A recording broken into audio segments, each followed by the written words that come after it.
Welcome back to Murder on the Orient Express by Agatha Christie. When we last left Hercule Poirot, world's most famous detective, he had just gotten on the train. He was leaving. He was leaving Istanbul on the Orient Express, and I wrote down some of the people he was able to see on the dining car. He was sitting in the dining car eating with his friend Monsieur Bach, and they observed that there were passengers there, people of all ages, classes, being rich or poor, and all nationalities.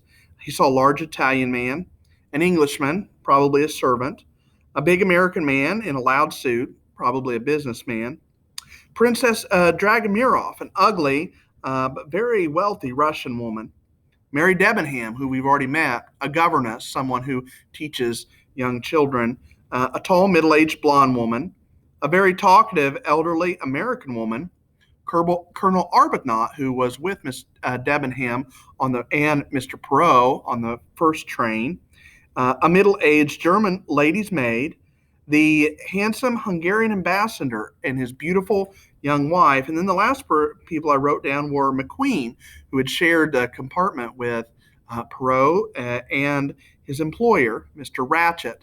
Here was the man that Perot and Monsieur Bach both had a bad feeling about. They're both Americans. Ratchet, a wealthy man, comes up to Perot, asks him, because he knows he's the world's most famous detective, can you protect me from my enemies? And he says that he has people who are threatening his life. Well, Perot refuses the case, saying, Monsieur, I just don't like your face. So with that, we begin chapter 4, A Cry in the Night. The Simplon Orient Express arrived at Belgrade at 8:45 that evening. It was not due to depart again until 9:15. So Perot descended to the platform. He did not, however, remain there long. The cold was bitter, and though the platform itself was protected, heavy snow was falling outside. He returned to his compartment. The conductor, who was on the platform, stamping his feet and waving his arms to keep warm, spoke to him. Your valises have been moved, monsieur, to the compartment number 1, the compartment of Monsieur Bach. But where is Monsieur Bach, then? He has moved into the coach from Athens, which has just been put on. Perot went in search of his friend. Monsieur Bach waved his protestations aside. It is nothing. It's more convenient like this. You're going through to England, so it's better that you should stay in the through coach to Calais. Me, I am very well here. It is most peaceful. This coach is empty, save for myself and one little Greek doctor.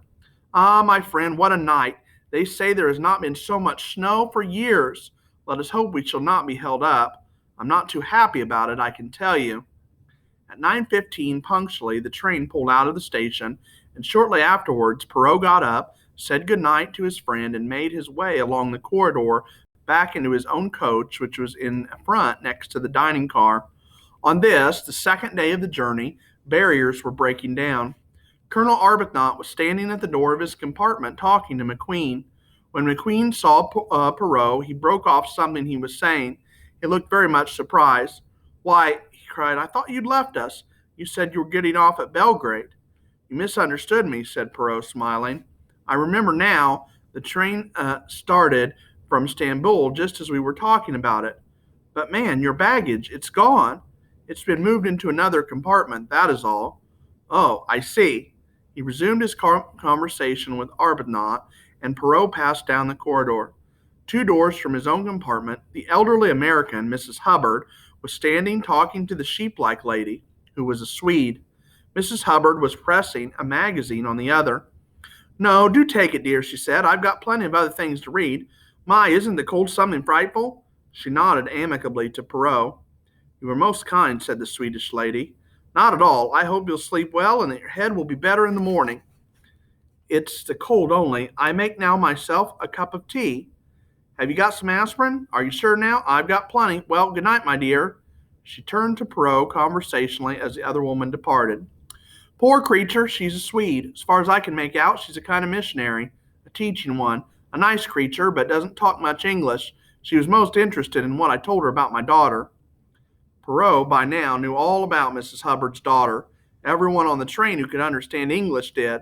How she and her husband were on the staff of a big American college in Smyrna, and how this was Mrs. Hubbard's first journey to the East, and what she thought of the Turks, their slipshod ways, and the condition of their roads.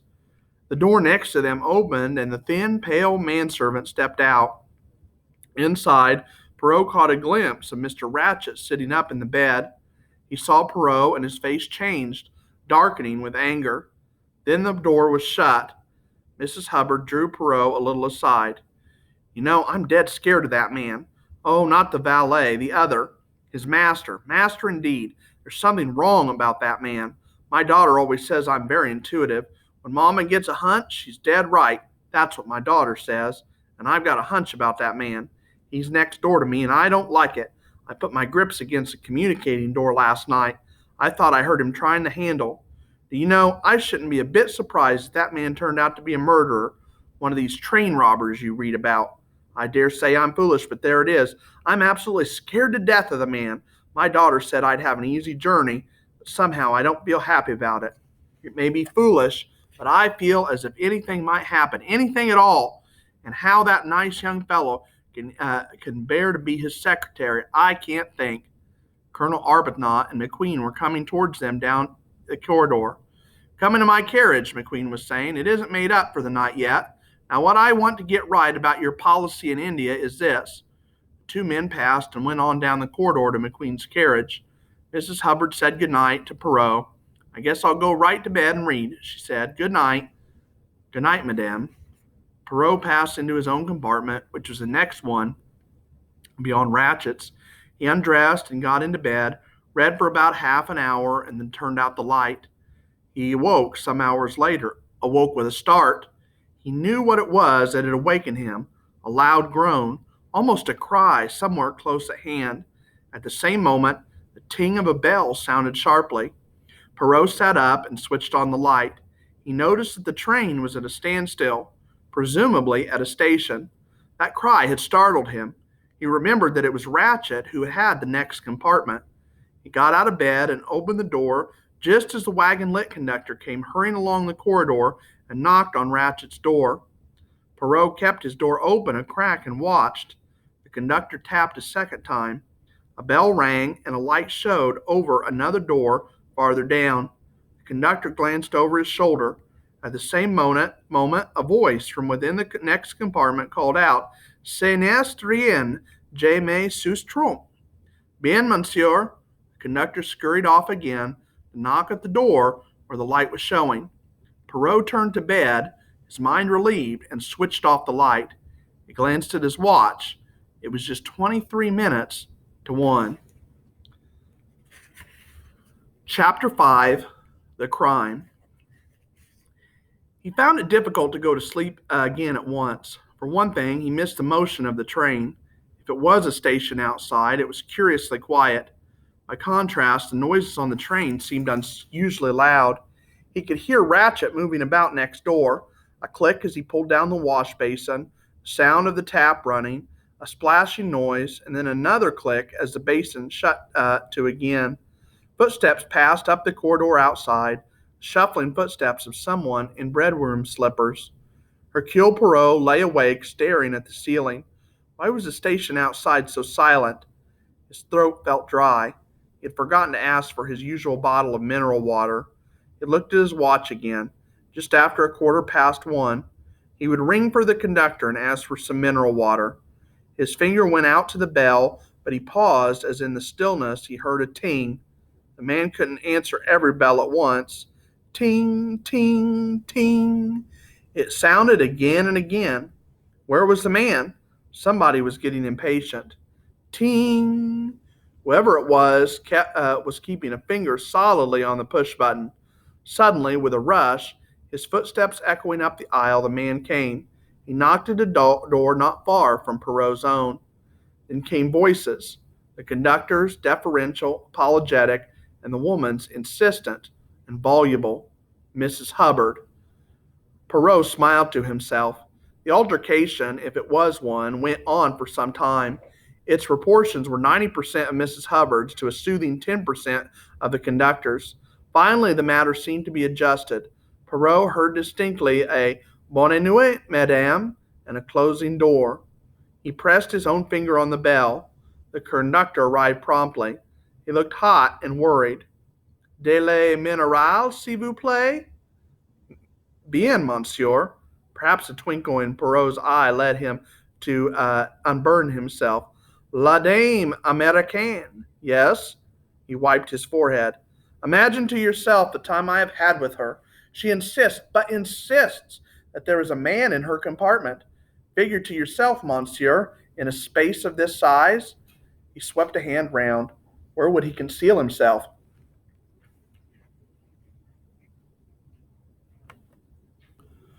Where would he conceal himself? I argue with her. I point out that it's impossible. She insists. She woke up. There was a man there. And how? I asked. Did he get out and leave the door bolted behind him? But she'll not listen to reason. And though there were not enough to worry us already, this snow.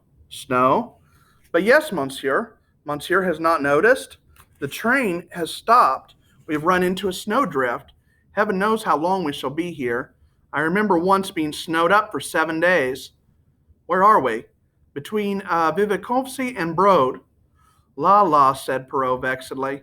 The man withdrew and returned with the water. Bonsoir, monsieur. Good evening. Perrault drank a glass of water and composed himself to sleep. He was just dropping off when something again woke him. This time it was as though something heavy had fallen with a thud against the door. He sprang up, opened it, and looked out. Nothing. But to his right, some distance down the corridor, a woman wrapped in a scarlet kimono was retreating from him. At the other end, sitting on this little seat, the conductor was entering up figures on large sheets of paper. Everything was deathly quiet. Decidedly, I suffer from the nerves, said Perrault, and retired to bed again. This time he slept till morning. When he awoke, the train was still at a standstill. He raised a blind and looked out. Heavy banks of snow surrounded the train. He glanced at his watch and saw that it was past 9 o'clock. At 9:45, neat, spruce, and dandified as ever, he made his way to the restaurant car, where a chorus of woe was going on. Any barriers there might have been between the passengers had now quite broken down. All were united by a common misfortune. Mrs. Hubbard was loudest in her lamentations. My daughter said it would be the easiest way in the world. Just sit in the train until I got to Paris. And now we may be here for days and days, she wailed. And my boat sails day after tomorrow. How am I going to catch it now? Why, I can't even wire to cancel my passage. I'm just too mad to talk about it. The Italian said that he had urgent business himself in Milan. The large American said that that was too bad, ma'am, and soothingly expressed a hope that the train might make up time. My sister, her children, wait me, said the Swedish lady, and wept. I get no word to them. What they think. They will say bad things have happened to me. How long shall we be here? Demanded Mary Debenham. Doesn't anybody know? Her voice sounded impatient, but Perrault noted that there were no signs of that almost feverish anxiety which she had displayed during the check to the tourist express. Mrs. Hubbard was off again. There isn't anybody knows a thing on this train, and nobody's trying to do anything, just a pack of useless foreigners. Why, if this were at home, there'd be someone at least trying to do something. Arbuthnot turned to Perrault and spoke in careful British French.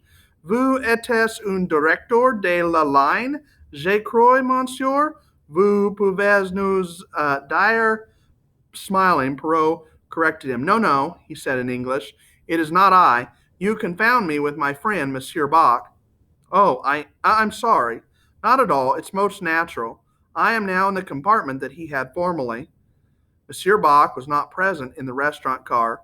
Perrault looked about to notice who else was absent. Princess Dragomarov was missing, and the Hungarian couple. Also Ratchet, his valet, and the German lady's maid. The Swedish lady wiped her eyes. I am foolish, she said. I am bad to cry. All is for the best, whatever happen. This Christian spirit, however, was far from being shared. That's all very well, said McQueen restlessly. We may be here for days. What is this country anyway? Demanded Mrs. Hubbard tearfully. On being told it was Yugoslavia, she said, Oh, One of these Balkan things. What can you expect?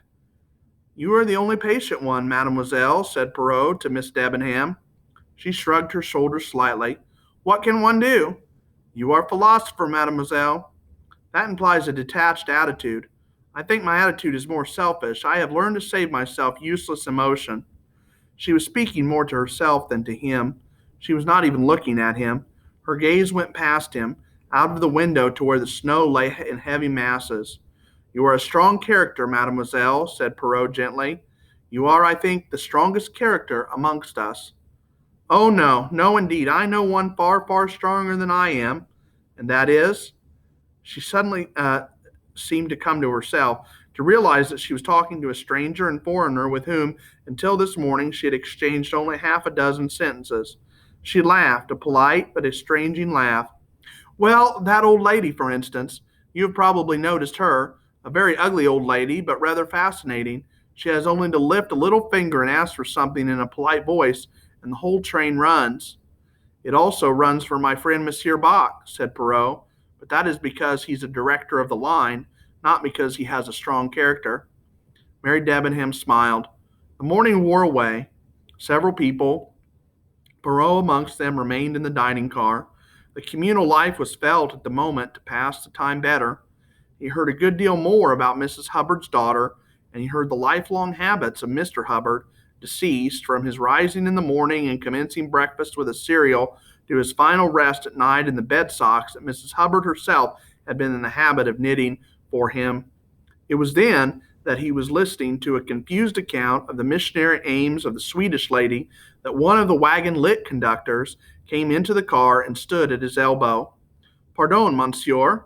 Yes. The compliments of Monsieur Bach, and he would be glad if you would be so kind as to come to him for a few minutes.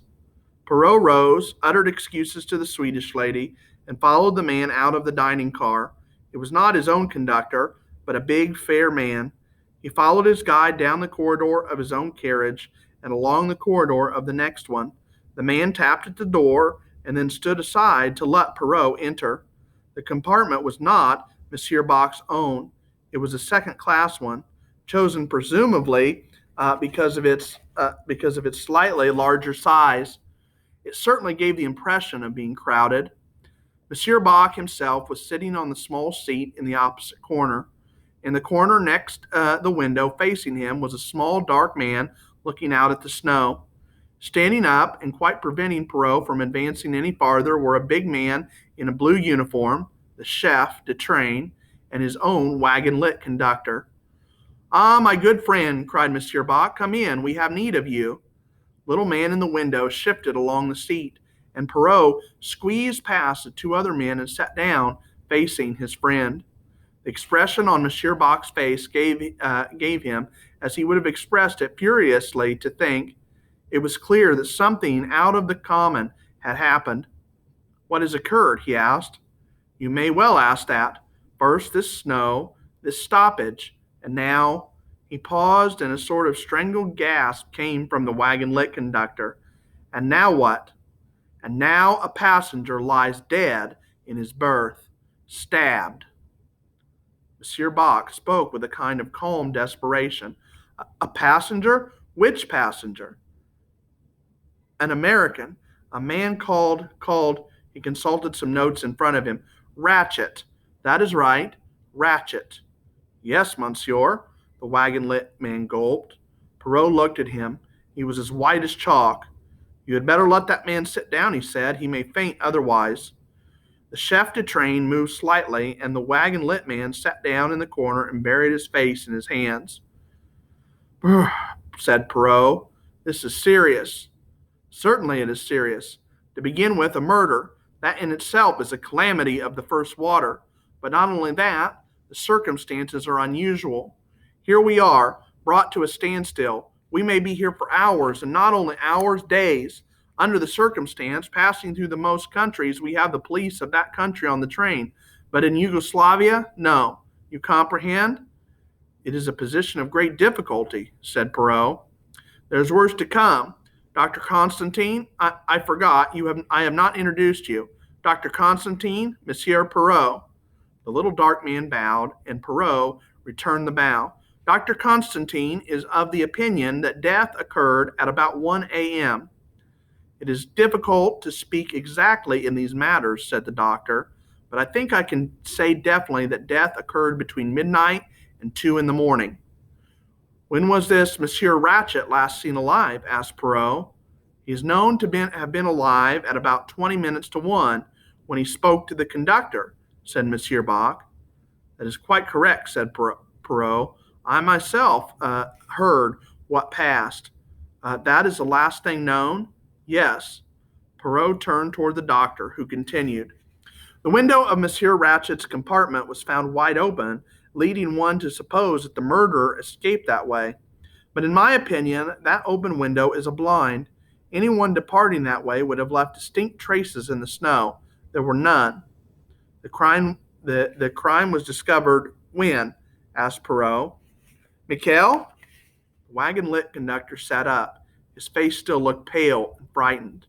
Tell this gentleman exactly what occurred, ordered Monsieur Bach. The man spoke somewhat jerkily. The valet of this Monsieur Ratchet, he tapped several times at the door this morning. There was no answer. Then half an hour ago, the restaurant car attendant came. He wanted to know if Monsieur was taking a déjeuner. It was 11 o'clock, you comprehend. I opened the door for him with my key, but there is a chain too, and that is fastened.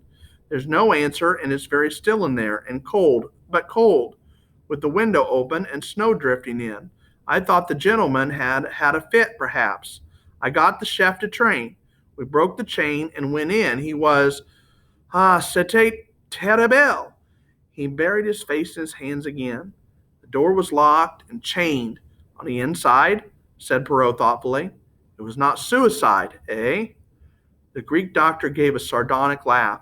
Does a man who commits suicide stab himself in 10, 12, 15 places? He asked. Perrault's eyes opened. That is great ferocity, he said. It is a woman, said the chef de train, speaking for the first time. Depend upon it, it was a woman. Only a woman would stab like that. Dr. Constantine screwed up his face thoughtfully. She must have been a very strong woman, he said. It is not my desire to speak technically. That is only confusing. But I can assure you that one or two of the blows were delivered with such force as to drive them through hard belts of bone and muscle. It was clearly not a scientific crime, said Perrault. It was most unscientific, returned Dr. Constantine. The blows seem to have been delivered haphazard and at random. Some have glanced off, doing hardly any damage. It is as though somebody had shut his eyes and then, in a frenzy, struck blindly again and again.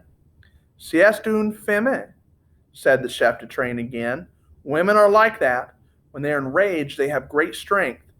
He nodded so sagely that everyone suspected a personal experience of his own. I have, perhaps, something to contribute to your store of knowledge, said Perrault. Monsieur Ratchet spoke to me yesterday. He told me, as far as I was able to understand him, that he was in danger of his life. Bumped off. That is the American expression, is it not? Asked Monsieur Bach. Then it is not a woman. It is a gangster or a gunman. Chef de train looked pained at seeing his theory come to naught. If so, said Perrault, it seems to have been done very amateurishly. His tone expressed professional disapproval. There is a large American on the train, said Monsieur Bach, pursuing his idea. Common-looking man with terrible clothes. He chews the gum, which I believe is not done in good circles. You know whom I mean? The wagon-lit conductor to whom he had appealed nodded. Oui, monsieur. The number 16. But it could not have been he. I should have seen him enter or leave the compartment. You might not, but we will go into that presently. The question is, what to do? He looked at Perrault. Perrault looked back at him. Come, my friend, said Monsieur Bach. You comprehend what I'm about to ask of you. I know your powers. Take command of this investigation. No, do not refuse. See to us. It is serious. I speak for the Compagnie Internationale des Wagenslits. By the time the Yugoslavian police arrive, how simple if we can present them with the solution. Otherwise, delays, annoyances, 1,000,001 inconveniences. Perhaps, who knows, serious annoyance to innocent persons. Instead, You solve the mystery. We say a murder has occurred. This is the criminal. And suppose I do not solve it. Ah, mon cher, Monsieur Bach's voice became positively caressing. I know your reputation. I know something of your methods. This is the ideal case for you. To look up the antecedents of all these people, to discover their bona fides, all that takes time and endless inconvenience. But have I not heard you often say that to solve a case, a man has only to lie back in his chair and think? Do that. Interview the passengers on the train. View the body, examine what clues there are, and then, well, I have faith in you. I am assured that it is no idle boast of yours. Lie back and think. Use, as I have heard you often say, the little gray cells of the mind, and you will know. He leaned forward, looking affectionately at the detective. Your faith touches me, my friend, said Perrault emotionally. As you say, this cannot be a difficult case. I myself, last night, but we will not speak of that now. In truth, this problem intrigues me. I was reflecting not half an hour ago that many hours of boredom lay ahead whilst we are struck here, and now a problem lies ready to my hand. You accept, then? Said Monsieur Bach eagerly. Sieste entendu. You place the matter in my hands. Good. We are all at your service. To begin with, I should like a plan of the Istanbul Calais coach, with a note of the people who occupied the several compartments, and I should also like to see their passports and their tickets. Michael will get you those. The wagon-lit conductor left the compartment. What other passengers are there on the train? I asked Perrault. In this coach, Dr. Constantine and I are the only travelers. In the coach from Bucharest is an old gentleman with a lame leg. He is well known to the conductor. Beyond that are the ordinary carriages, but these do not concern us since they were locked after dinner and had been served last night. Forward of the Istanbul Calais coach there is only the dining car. Then it seems, said Perrault slowly, as though we must look for our murderer in the Istanbul Calais coach. He turned to the doctor. That is what you were hinting, I think. The Greek nodded. At half an hour after midnight, we ran into the snowdrift. No one can have left the train since then. Monsieur Bach said solemnly, the murderer is with us, on the train, now. All right, stay tuned next time. Like, subscribe, make sure to enable your notifications, and watch all our great ELA videos.